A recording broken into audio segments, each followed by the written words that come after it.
Assalamu alaikum. We're here on The Only Way is Islam, and we've got Brother Eddie from the Deen Show. Assalamu alaikum. Walaikum salam. Peace be with you. Peace be with you. How are you doing? Good, thank God. Alhamdulillah. So we just want to know about your story and how you came to Islam, how you came into the Deen. Well, I think it's real important that we define some of these words, because when people understand that when we say the only way is Islam, meaning that we came to this way of life acknowledging that the only way to the Creator is to do what the Creator wants us to do. So the Creator throughout time has sent messengers out of His love. So God so loved the world that He sent prophets and messengers to guide humanity through Islam, submission to the will of the Creator, not the creation.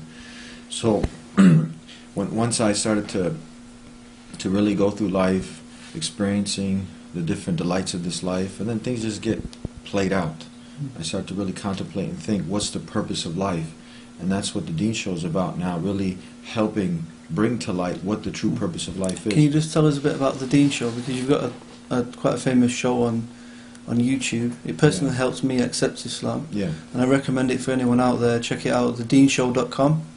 So can you tell us a bit about that, and then we'll go back to your story? Yeah, so the Deen Show is about helping people understand what the purpose of life is, why you've been created, where you go when you die, trying to help clear up the many negative stereotypes that's been associated with the fastest growing way of life in the world today, Islam, submission to the will of the Creator, not the creation. So that's what it's about, purpose of life. That's the theme of the show. Yeah. So back to your story. Yeah. The story, we have a film actually, is called Dunya to Deen, from materialism and living for just a material life to living a more spiritual life, a life that's in tune with what's in your very nature. So doing all the things, the wonderful thing that the Creator told us to do, so we can have peace and prosperity in this life and have the ultimate reward. And it's that good news that Jesus and all the other messengers came with. They came with guidance and good news, saying, look, if you obey your Creator, you do good, you live a good, righteous life, you're going to get paradise. But they came with a warning too. Yeah. Right? If you don't, you follow your desires, you worship a stick, a stone, a bone, and an idol, a human being, you can go to the hellfire. Yeah, so we don't want to go to the hellfire. We want to go to paradise, so we want to do good, we want to be good, and live a good, righteous life. So what was it that actually switched you on to start looking into Islam and start practicing the religion?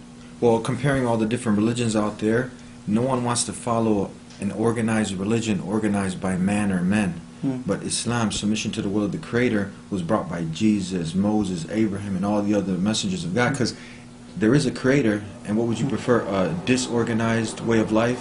Nobody takes that. So this way of life made sense. It provided evidence, clear logical proofs, and it wasn't organized by man or men. It was organized by the one who created man and man. So it just fit what's in our very nature, and the evidence was overwhelming, and I just submitted. So you're going to tell us a bit about the details of it, or we're going to leave that for the DVD? Well, the details kind of just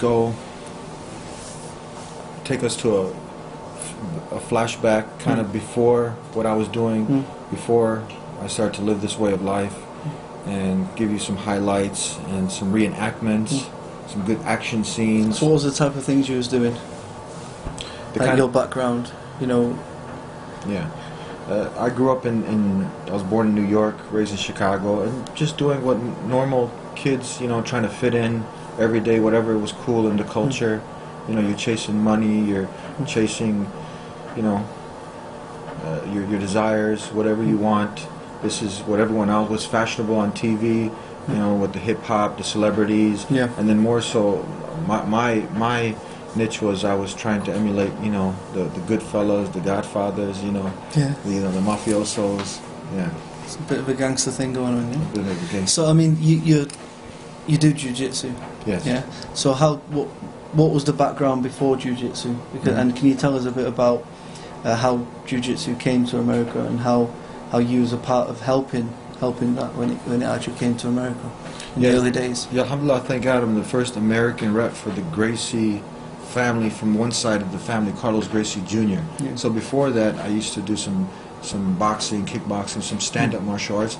But Gracie Brazilian Jiu-Jitsu was proven the most effective martial art, and it had a challenge. Like, look, if you say that this martial art is not the most effective, come and put it to the test. I love it because the Quran says that. Look, if you say that this book is not from the Creator, produce something like it. Come on, go ahead. Bring your followers. Exactly. And if they consider, do they not consider the Quran with care? Had it been from other than the Creator, you would find contradictions in it. You don't find no contradictions in the verbatim word of God, the Quran. No. I mean, I've been with you now for the past 2 weeks. You know, we've done a few shows on the Deen show, and you've had me working out. I've, you know, really felt it, bro. It's fun, huh? And yeah, it's fun, and I'm just grateful that you've given me the opportunity to come be interviewed on your show, and thank you for that. And inshallah, people will benefit from that.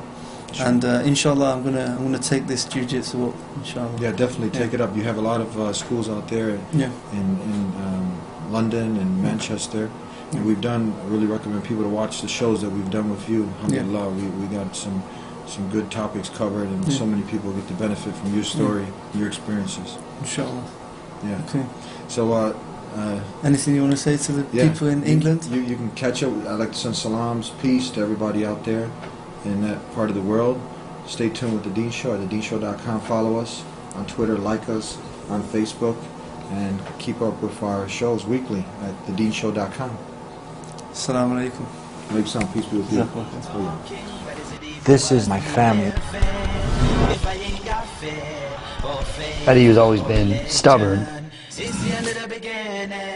He started having his problems, gang activity, fights. One night, policeman called me, say, "You Eddie's father, come on, get him from the station. He's locked up." One fight here, another fight there. His physical being was great for his ego, but it left him empty. If someone who knew Eddie in his youth, they would predict that he'd be dead. From the outside, people looking in said, "Hey, this is the man." Everybody knew Eddie. At any given moment, you could have 7 to 8 women that are running around the club looking for him. He did things that he pushed himself to the ethical extremes that he could. I have to get out of this totally. Right near the end, there was just a void. It was a constant struggle. His inner soul was broken at that moment. There was that emptiness in his eyes. It was a bigger emptiness that I think I've ever really seen in his eyes. I'm running here, running there, but mainly I'm running the wrong way. It was Dr. Jekyll and Mr. Hyde, and he was struggling with that, but the effort was there. There was a conscious effort to make that switch. People actually started talking behind his back, look at him, he's starting to be a good guy. And this was the reality. It was death.